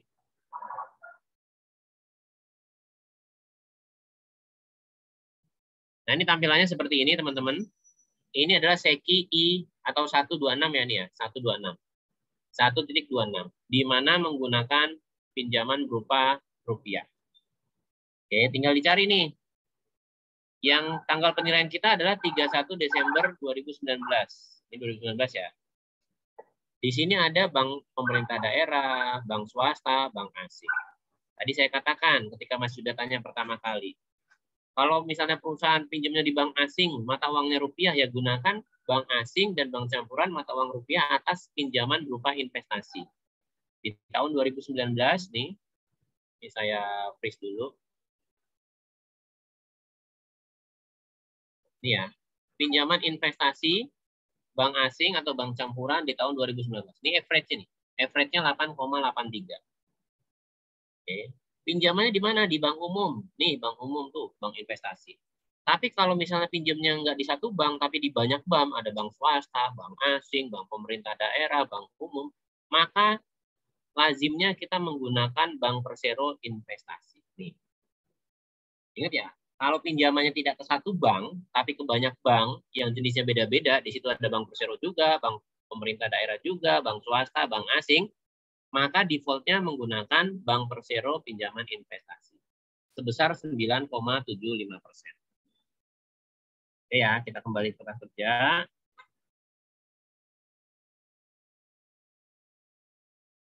Maka di sini 9,75%. COD itu sama dengan, ini rumusnya, rumus COD ya, ini sama dengan debt rate dikali 1 min tax. Ini rumusnya. Maka sama dengan debt rate-nya adalah 9,75 dikali 1 min tax. Tax-nya adalah 25%. Maka dapatlah COD 7,31. COE dapat 16,06. Oke, sampai sini ada yang mau ditanyakan? COD dan COE, silakan. Izin bertanya, Pak. Yuk, bagaimana jika debt rate-nya itu, bagaimana jika kita melakukan penilaian tapi di tengah tahun, Pak? Apakah debt rate-nya itu pakai tahun sebelumnya atau bulan yang berjalan, Pak? Oke, penilaiannya di tengah tahun, debt rate-nya pakai tahun sebelumnya atau tahun berjalan. Gunakan per year of year. Kalau misalnya teman-teman nilai di bulan Juli, maka gunakan debt rate dari Juni tahun kemarin sampai dengan Juli tahun ini. Kalau nilainya di Februari, maka gunakan Februari tahun ini sampai dengan Maret tahun lalu. Jadi year of year dalam 1 tahun ya, Mas Ubed ya. Oke, baik Pak. Oke, ada lagi yang lain? Cukup? Oke, kalau cukup saya lanjutkan. Berikutnya WACC. Rumus WACC ini sama dengan dalam kurung cost of equity dikali weighted of equity ditambah cost of debt dikali weighted of debt. Ini ya. Cost of equity dikali weighted of equity ditambah cost of debt dikali weighted of debt. Weighted of equity dan weighted of debt ini bisa dilihat dari DER. Oke, bisa dilihat dari DER. DER-nya ini 60%. 60% artinya namanya debt to equity, maka debt dibagi dengan ekuitas. 60% itu artinya 60 debt-nya. Oke, ini ya. 60% itu artinya 60 per 100. Ini ya. Maka weighted debt-nya itu sama dengan 60 dibagi dalam kurung 60 plus 100. Dapatlah 37,5%. Weighted dari equity-nya ya sama dengan 1 dikurangin weighted dari debt. Inilah cara mencari weighted-nya atau bobot tertimbangnya. DER-nya kita ketahui 60% nih. DER itu apa sih? Perbandingan antara hutang struktur modal dibagi dengan ekuitas perusahaan. Adanya di laporan neraca. Oke ya. 60% ini perbandingannya. Ini 60, ini 100. Maka weighted-nya 37 dibagi 62. Oke. Udah dapat weighted-nya, maka kita bisa menghitung WACC-nya. WACC-nya berapa? Sama dengan cost of equity. Ini cost of equity. Sorry, dalam kurung dulu. Cost of equity dikali bobot equity ini ditambah cost of debt dikali bobot dari hutangnya. Maka dapatlah WACC-nya sebesar 12,78. Oke, sampai sini ada yang mau ditanyakan? Silakan. Enggak ada? Oke. Kapan kita menggunakan cost of equity? Kapan kita menggunakan cost of debt? Kapan menggunakan WACC? Cost of equity digunakan apabila kita menilai ekuitas dengan menggunakan free cash flow to equity. Cost of debt digunakan untuk menghitung hutang dengan menggunakan free cash flow to debt. Sementara WACC itu digunakan ketika kita menghitung entitas bisnis menggunakan rumus free cash flow to firm. Oke ya. Jadi kalau teman-teman menghitung nilai entitas bisnis menggunakan free cash flow to firm, maka tingkat diskontonya menggunakan WACC. Teman-teman menghitung ekuitas menggunakan free cash flow to firm, bisa atau enggak? Bisa. Karena yang digunakan free cash flow to firm, maka WACC-nya menggunakan, tingkat diskontonya menggunakan WACC. Atau sebaliknya, teman-teman menghitung entitas dengan menggunakan free cash flow to equity, yang menggunakan tingkat diskontonya cost of equity. Ya teman-teman ya. Jadi beda objek penilaian, beda tingkat diskonto. Yang sering salah diajarkan oleh dosen-dosen teman-teman sebelumnya adalah ketika menghitung nilai properti yang digunakan adalah WACC. Ini yang sering salah nih. Saya nggak tahu dosen teman-teman mengajarkan itu juga atau tidak. Nah ini salah. Properti tidak menggunakan WACC, tapi menggunakan band of investment method. Oke ya. Nah, sampai sini ada yang mau ditanyakan, silakan.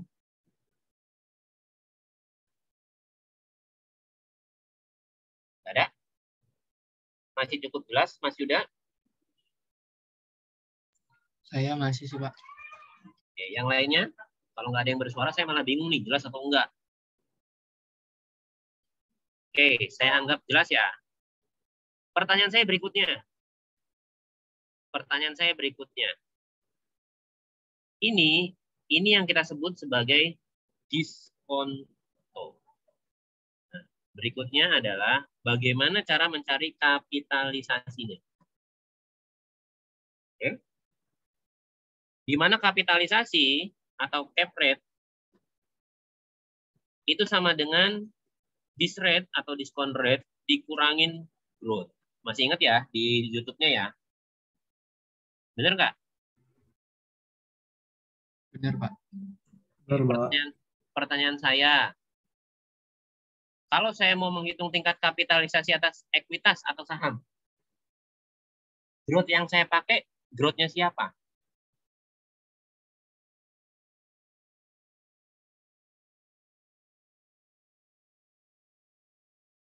Growth yang saya pakai, growth-nya siapa? Yuk. Bisa nggak saya menghitung kapitalisasi saham menggunakan growth-nya growth sales?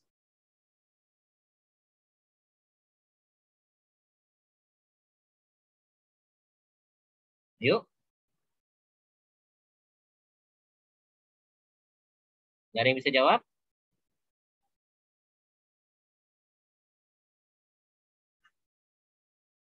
Dari dividen ya, Pak? Gimana Mas Wimar, ulang? Dari dividen. Growth-nya dari dividen. Ada yang lain? Kurang tepat?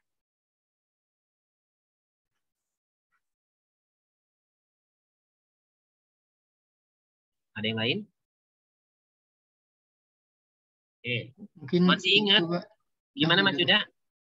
Mungkin growth FCFE itu, Pak, bukan? Betul sekali. Baru saya mau ingetin. Masih ingat rumus V sama dengan I per R. I di sini income. I sama dengan income. Kalau untuk properti ya income dari propertinya. R di sini adalah tingkat diskonto. Atau tingkat kapitalisasi, sorry ya. Tingkat, ini cap rate ya. I di sinilah cap rate. Atau tingkat kapitalisasi. Ini untuk properti.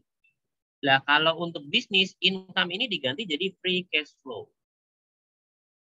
Oke, maka untuk menghitung cap rate di sini ya growth-nya menggunakan growth atas free cash flow-nya.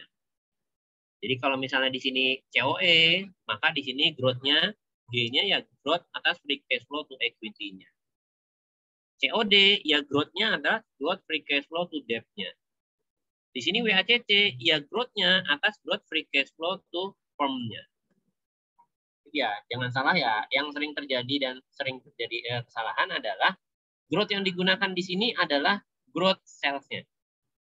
Ini yang paling sering salah. Growth-nya menggunakan growth cells. Yang harus hati-hati ya teman-teman ya. Oke, ini diskonto dan kapitalisasi untuk cost of equity, cost of debt, dan WACC. Sampai sini ada yang mau ditanyakan sebelum saya lanjut? Oke. Yang berikutnya saya akan menjelaskan terkait WARA. Teman-teman harus ingat rule of thumb dari WARA. Yang pertama, WARA ini sama dengan WACC.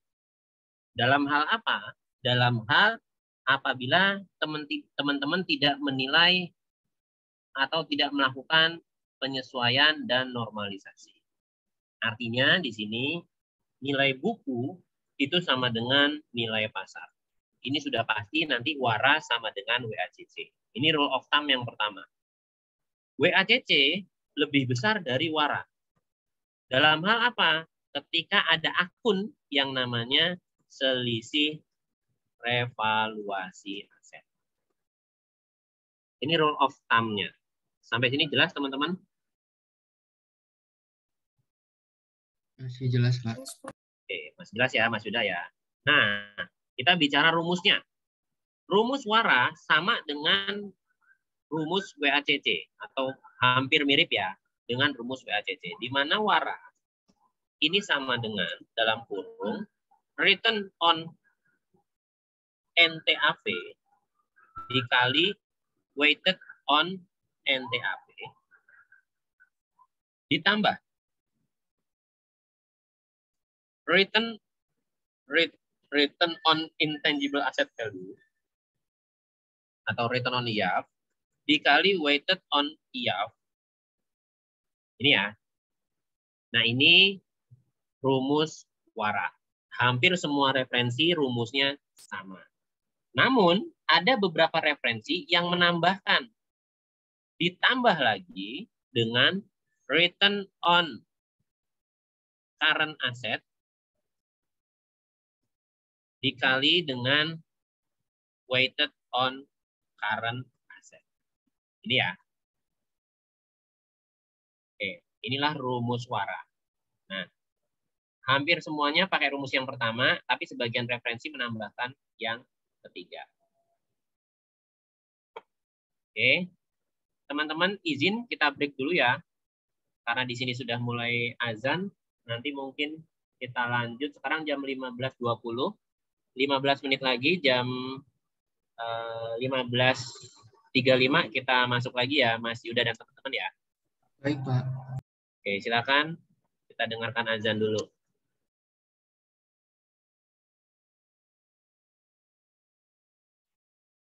Oke, kita lanjutkan teman-teman.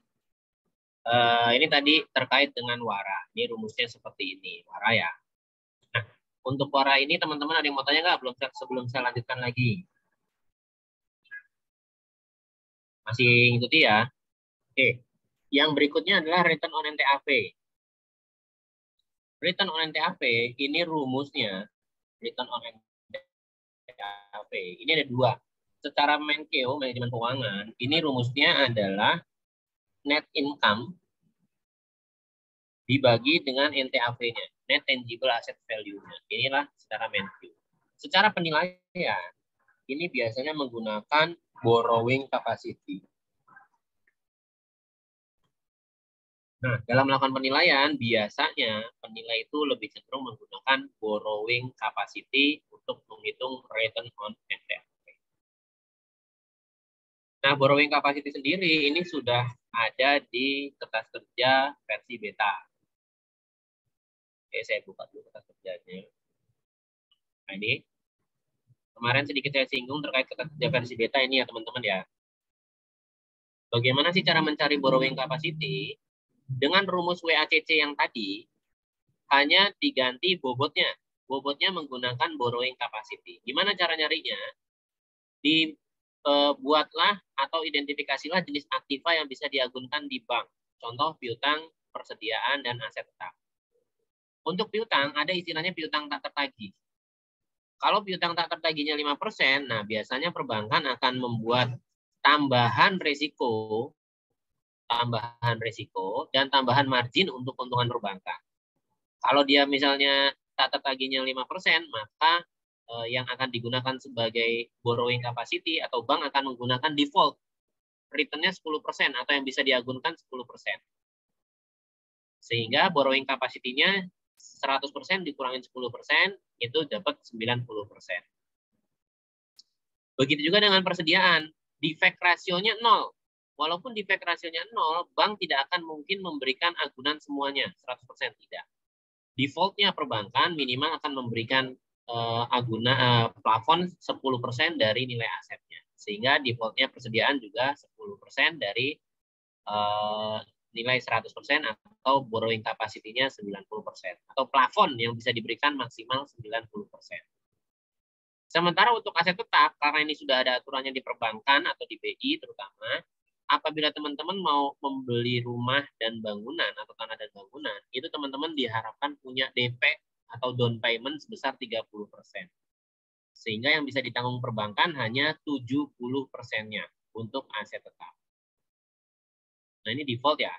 Nah, tinggal kapan menggunakan 85%? Ya tergantung. Ketika misalnya piutangnya tak tertagihnya 10%, ya perbankan nggak akan mau nih ngasih plafon 90%, tidak. Dia pasti akan menghitung ulang resikonya. Kalau dari perusahaan mengatakan 10%, perbankan bisa jadi menambahkan resikonya 5%. Sehingga borrowing capacity-nya jadi borrowing capacity-nya 85%. Karena resikonya bertambah dari 10% jadi 15%. Begitu juga dengan persediaan. Oh, ternyata ada defect ratio nih 10%. Maka perbankan pasti akan menambahkan 5% tambahan untuk resikonya. Sehingga borrowing capacity-nya jadi 85%. Jadi ya, itu cara mencari borrowing capacity. Kita harus tahu dulu defect ratio-nya, kita harus tahu dulu piutang tak tertagihnya berapa. Nah, dari total aset yang senilai 187 miliar, yang bisa dapat pinjaman nama bank hanya 137 miliar. Maka inilah yang kita sebut sebagai bobot hutang. Ya, atau kita sebut borrowing capacity. Artinya aset saya kalau diagunkan di bank, aset saya sebesar 187 miliar diagunkan di bank, dapat pinjaman hanya sebesar 137 miliar. Inilah yang kita sebut borrowing capacity atau yang kita sebut bobot hutang. Kalau bobot hutangnya 73,43, maka bobot ekuitasnya adalah 1 dikurangin 73,43. Yaitu 26,57. Nah, dapat bobot hutangnya, masukkan ke rumus yang tadi. Ini ya, kita kembali ke sini. Nah, bobotnya tidak lagi menggunakan DER. Untuk menghitung return on NTAP, bobotnya menggunakan bobot atas borrowing capacity.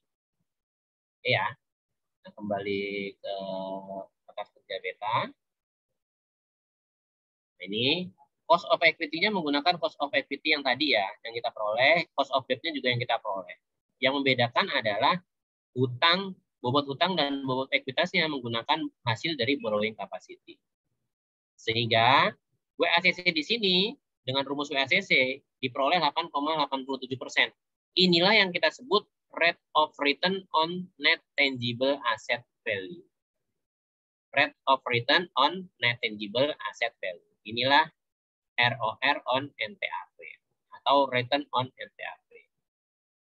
Nah, sebagaimana rumus umum dalam penilaian, V sama dengan I dibagi R.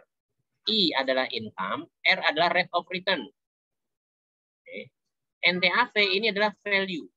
Yang kita ketahui adalah value dan R atau tingkat cap rate-nya atau rate of return-nya.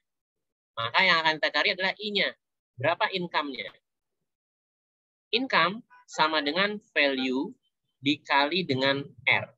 Value-nya 101 miliar dikali dengan R 8,87, maka dapatlah income sebesar 9 miliar. Oke, sampai sini masih mengikuti teman-teman? Masih ya?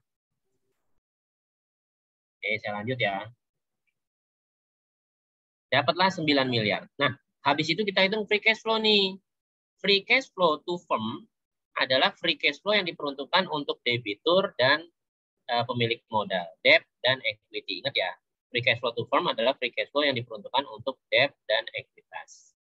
Nah, free cash flow to firm nilainya 65M.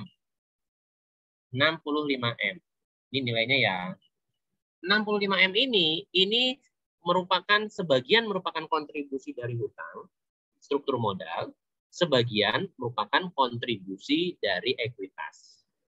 Ibaratnya gambarannya kalau perusahaan income-nya atau free cash flow-nya sebesar 100 miliar, maka 100 miliar itu kalau dari sisi pasifa, sebagian kontribusi dari hutang struktur modal, sebagian merupakan kontribusi dari ekuitasnya atau modal kita sendiri. Nah, begitu juga dari sisi aktiva. 100 miliar atau kalau di sini 65 miliar, ini sebagian merupakan kontribusi dari aset tetap, sebagian lainnya merupakan kontribusi dari intangible-nya. Nah, kontribusi dari aset tetap itu sebesar 9 miliar. Iya, 9 miliar. Maka berapa kontribusi dari intangible?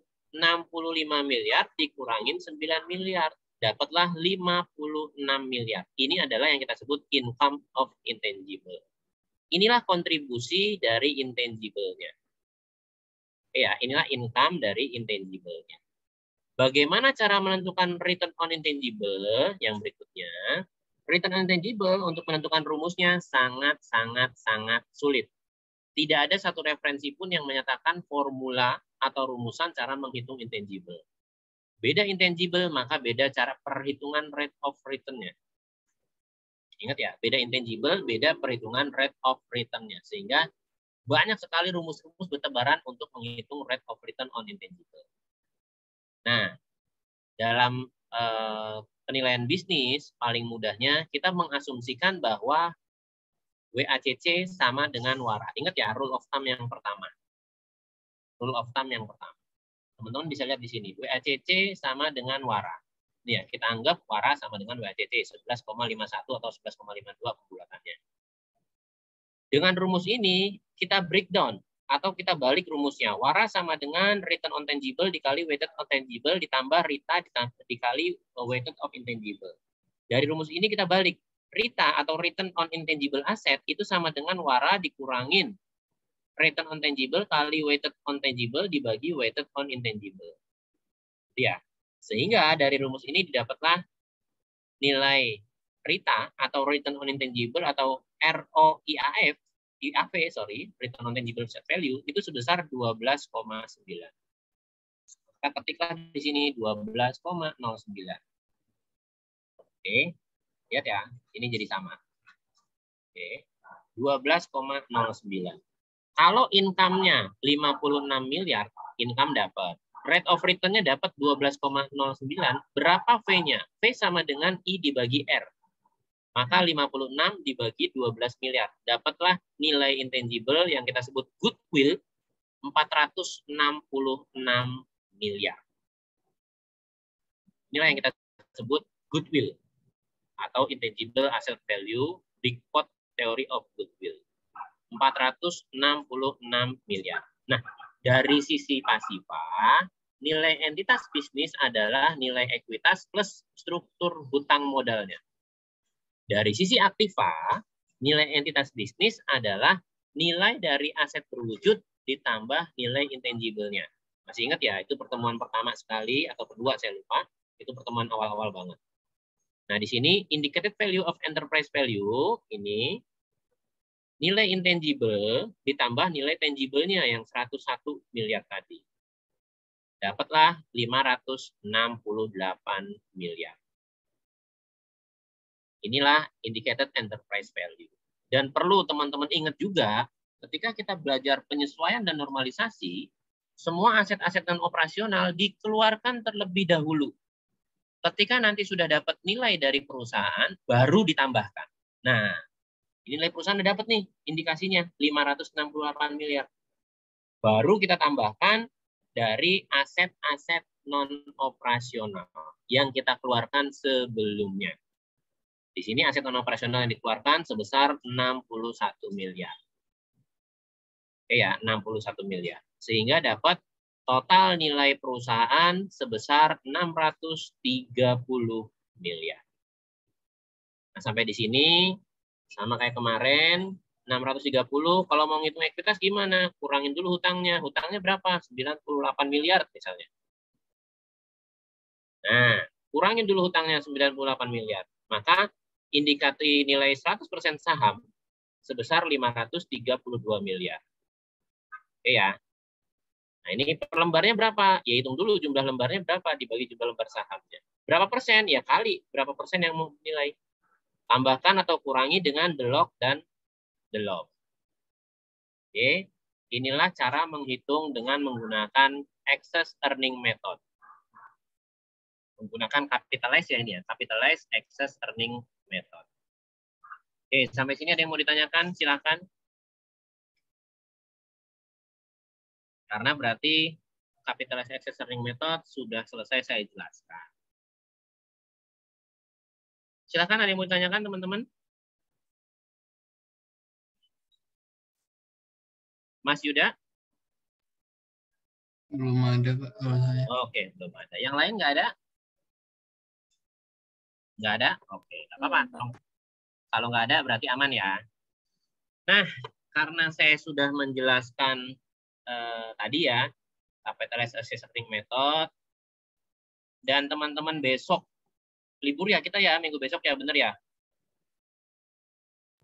Iya Pak, libur. Iya Pak, depan. Nah, karena besok libur dan kita belum pernah ada tugas, maka saya kasih tugas ke teman-teman selama liburan besok. Ini tugasnya. Tugasnya teman-teman saya minta tolong bantu saya membuat kajian dengan cara mengumpulkan data. Kajian ini sudah pernah saya buat di tahun 2018. Oke. Data ini akan digunakan untuk membuat kajian penyesuaian yang akan digunakan dalam penilaian properti. Penyesuaian yang dituju adalah penyesuaian jenis data penawaran ke jual beli. Ya, penyesuaian jenis data penawaran ke jual beli. Di tahun 2018 sama senior-senior teman-teman saya minta tolong untuk buat kajian ini, ngumpulin datanya, kami yang buat kajian. Dulu saya menghasilkan nilai atau menghasilkan kajian bahwa tidak ada penyesuaian jenis data dari penawaran ke jual beli yang lebih dari 10%. Tidak ada. Jadi tahun 2018 ya, dengan data-data 5 tahun terakhir. Tidak ada penyesuaian lebih dari 10%. Artinya ketika teman-teman nilai properti menggunakan asumsi atau professional judgment di mana penawaran ke jual beli pakai 11%, 15%, 20%, maka saya bisa pastikan teman-teman ngawur. Validitasnya kurang. Kenapa? Kajian saya menyatakan tidak ada satupun dari Sabang sampai Merauke yang nilainya penyesuaiannya lebih dari 10%. Tidak ada. Nah, kajian ini mau saya update per tahun 2021 atau 2022 awal ini dengan bantuan teman-teman. Gitu ya. Nanti hasil dari kajian ini, kalau nanti sudah ada kajiannya, sudah ada hasilnya, teman-teman juga akan saya share nanti melalui Mas Yuda atau melalui Mbak Warda. Kalau ini Mas Yuda ya, di kelas 54 ya. Melalui Mas Yuda. Jadi, bantu saya untuk membuat kajian, nanti hasil kajiannya akan saya share ke teman-teman. Sehingga ketika teman-teman nanti menyesuaikan dari data penawaran ke jual beli, teman-teman tahu rule-nya nih. Oh, nggak boleh lebih dari misalnya 9% untuk wilayah Jakarta, 8% untuk wilayah Surabaya, 7% untuk wilayah Jogja, misalnya gitu ya. Jadi sudah tahu rules-nya. Nah, itu gambarannya kajian yang akan kami buat. Nah, saya minta tolong teman-teman, tugasnya sederhana, mengumpulkan 1 orang 10 data. 1 orang 10 data, masing-masing data nilainya 1 poin. Di wilayah teman-teman masing-masing. Kalau teman-teman tinggal di Jakarta, ya silakan cari di Jakarta. Kalau di Papua, misalnya Mas, datanya susah di Papua, cari provinsi terdekat. Iya, cari provinsi terdekat. Terus misalnya di Makassar susah, cari provinsi terdekat dengan Makassar. Itu ya, teman-teman ya. Nah, ini 10 jenis data. Lokasi provinsinya provinsi tempat teman-teman tinggal saat ini. Kalau tidak ada, susah nyarinya, boleh provinsi tetangganya terdekat. Ingat ya, provinsi terdekat dengan tetangganya. Ini kabupaten, kota, kecamatan, kelurahannya, kalau bisa detail dengan alamat lengkapnya, kalau bisa. Kalau nggak bisa, alamat lengkapnya di strip aja, kelurahannya paling tidak harus ada. Sehingga nanti saya bisa memetakan, kecamatan A, kelurahan A, ini maksimal nilai penyesuaiannya sekian. Kecamatan B, kelurahan B, maksimal nilai penyesuaiannya sekian. Atau kalau misalnya kelurahannya nggak beraturan pun saya bisa ke skala yang lebih besar, yaitu kecamatan. Lebih detail lebih bagus, tapi nggak detail pun nggak ada masalah. Yang penting saya bisa mengcapture sampai kelurahan, itu udah bagus banget. Kalau teman-teman mungkin di Jakarta, di Surabaya, Jogja, sampai alamat lengkap, itu sangat saya harapkan. Terus yang berikutnya, data yang dibutuhkan cuma 2. Data yang ditawarkan dan data yang terjual. Data yang ditawarkan dan data yang terjual. Contoh, misalnya contoh ya, Mas Yuda. Tahu nih, oh ini tetangga sebelah ada yang habis jual tanah sama bangunan. Habis jual tanah sama bangunan. Tanyain aja dulu ditawarinnya berapa waktu pertama kali. Terjualnya misalnya 300 juta, waktu ditawarin pertama kali berapa? 450, tulis di situ. 450 itu penawarannya, terjualnya 300 juta. Itu ya. Cukup 2 data ini saja. Nah, terus untuk detailnya, jenis penggunaan propertinya apa? Residensial, komersial, atau industrial. Ini juga nanti akan memetakan hasil kajian saya, residensial nanti maksimal sekian, komersial kalau ada nanti maksimal sekian, industrial maksimal sekian. Nah, yang berikutnya, kalau residensial tolong disebutkan jenisnya apa, pemukiman tertata, pemukiman tak tertata, apartemen, kondominium, tanah kosong. Karena di tahun 2018 saya menghasilkan kajian bahwa hampir semua kompleks perumahan itu tidak ada penyesuaian jenis data dari penawaran ke jual beli yang lebih dari 5%. Ingat ya, nah itu hasil tahun 2018. Saya nggak tahu nih hasil nanti tahun 2021-2022 seperti apa. Nah, ini mohon bantuannya untuk diisi. Termasuk untuk komersial, industrial, ini termasuk ya, nanti diisi seperti itu. Nah, sumber datanya, teman-teman dapat dari data info dari mana? Pemilik, agen properti, website. Monggo nanti diklik aja ini, dapatnya dari mana. Kalau misalnya teman-teman ditawarkan di koran misalnya, ada ditawarkan di koran atau di website, terus kita mau validasi, mau telepon, tolong jangan menggunakan nama sendiri. Dari siapa? Dari Robi, misalnya ya. Nama saya Sapi'i, tapi saya menggunakan Robi. Pak, mohon info Pak, ini kira-kira diskonnya berapa? Atau mungkin harga pasnya berapa Pak? Kalau itu dari agen properti atau dari website ya, tanyakan seperti itu. Nanti ketika dia, oh nggak bisa kurang, ya sudah, langsung close. Artinya antara harga penawaran dengan harga jual beli sama nilainya. Tapi kalau mereka menyebutkan, misalnya, Bapak maunya berapa? Tuh, enggak Pak, saya dari Bapak aja berapa dulu, karena ini saya minta nyari datanya oleh bos. Jadi saya nanti harus laporan ke bos nih, maksimal diskonnya sekian. Jadi itu cara komunikasi pinter-pinter teman-teman ya. Nah itu silakan nanti dihubungin seperti itu sampai dia menyebutkan harga. Misalnya, oh diskonnya misalnya 10%, dari 1 miliar jadi 980 misalnya. Atau dari 1 miliar misalnya jadi 950 dia nyebutin. Udah maksimal 950 saya lepas. Ya itu berarti harga penawarannya 1 miliar, harga transaksi jual belinya 950. Gitu ya. Nah, terus di bawah sini ada nama sumber data. Kalau dia pemilik, nama pemiliknya siapa? Kalau dia agen properti, nama agen propertinya siapa? Kalau dia websitenya website apa? Di copy paste dari atas ini langsung misalnya boleh. Kalau dia website ya. Oke.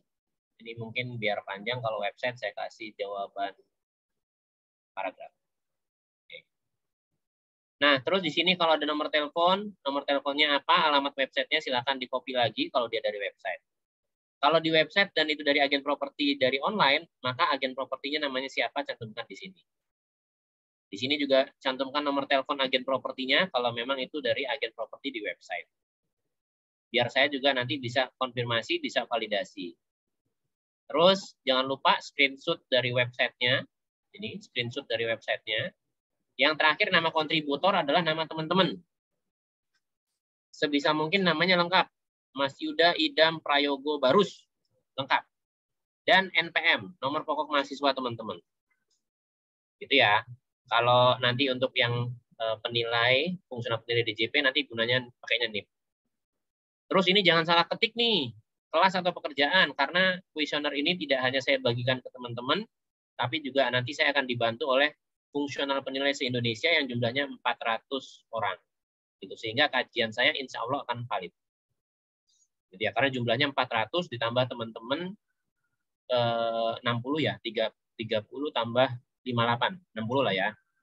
Jadi nanti saya punya data kurang lebih, kalau satu orang satu aja, itu kurang lebih 500. Apalagi teman-teman saya tugaskan 10. Saya punya tambahan data berarti nanti 58 kali 10, 580. Saya punya data 900. Sehingga insya Allah kajian yang akan saya buat sifatnya nanti akan valid dan bisa teman-teman gunakan untuk penilaian properti. Oke, ini untuk tugasnya. Sampai sini ada yang mau ditanyakan? Untuk tugasnya silakan. Satu orang masing-masing 10 ya. Pak, mau bertanya, Pak? Monggo Mbak Fani. Jadi di daerah rumah saya kebetulan ada juga yang jual rumah, tapi data itu nggak pernah saya pakai, Pak, karena data rumah itu dia jual harganya tuh harga rumahnya di bawah harga pasar. Nah, yang kayak gitu kan Mbak Fani tahu nih bahwa itu nggak wajar, jangan dipakai. Oh ya, berarti nggak usah dipakai data itu ya, Pak? Sebisa mungkin pakai yang wajar ya Mbak Fani ya. Oke, siap-siap, Pak. Sehingga kajian saya bisa dipakai sama Mbak Fani nanti ke depannya. Oke, Pak. Terus mau nanya, itu tuh harus yang datanya pakai SHM lengkap atau yang nggak ada SHM juga termasuk, Pak? Ada SHM atau tidak ada SHM terkait dengan penawaran tidak ada masalah. Oh ya, oke. Biasanya kalau ada SHM harganya ya kayak tadi, harganya pasti di bawah pasar karena nggak ada SHM-nya, nggak ada sertifikatnya dan seterusnya. Oke, siap, Pak. Makasih, Pak. Oke, sama-sama. Ada lagi yang lain silakan teman-teman. Izin bertanya Pak. Yuk Mas Wimar. Itu nggak mesti ya Pak, tahun terbaru ya Pak? Oke, batasannya tadi saya sebutkan sebenarnya 5 tahun terakhir ya, nggak harus tahun ini, nggak. 5 tahun terakhir. Karena di wilayah-wilayah tertentu saya paham betul kalau saya minta tahun ini susah. Tadi makanya saya sebutkan, kalau teman-teman ada di Papua, Makassar, misalnya Sulawesi, itu susah banget nyari yang tahun ini 10 data. Tapi kalau 5 tahun terakhir, insya Allah pasti dapat. Terima kasih Pak. Ya, ada lagi yang lain? Untuk deadline-nya kira-kira tanggal berapa, Pak? 2 minggu lagi, Mas, pertemuan di Januari.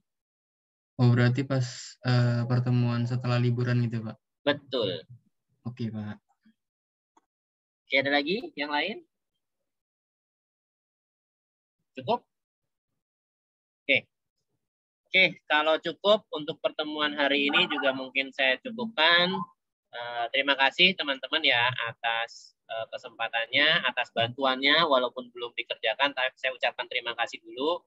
Insya Allah apa yang teman-teman kerjakan, senior-senior teman-teman itu ketika saya membuat kajian akan saya kembalikan ke teman-teman dan insya Allah itu bisa digunakan dalam penilaian ke depannya. Oke, mungkin untuk pertemuan hari ini saya cukupkan. Kurang lebihnya saya mohon maaf. Saya tutup, saya akhiri. Wabillahi taufiq wal hidayah. Assalamualaikum warahmatullahi wabarakatuh. Waalaikumsalam warahmatullahi wabarakatuh. Terima kasih, Pak. Terima kasih teman-teman. Saya izin, saya close meeting.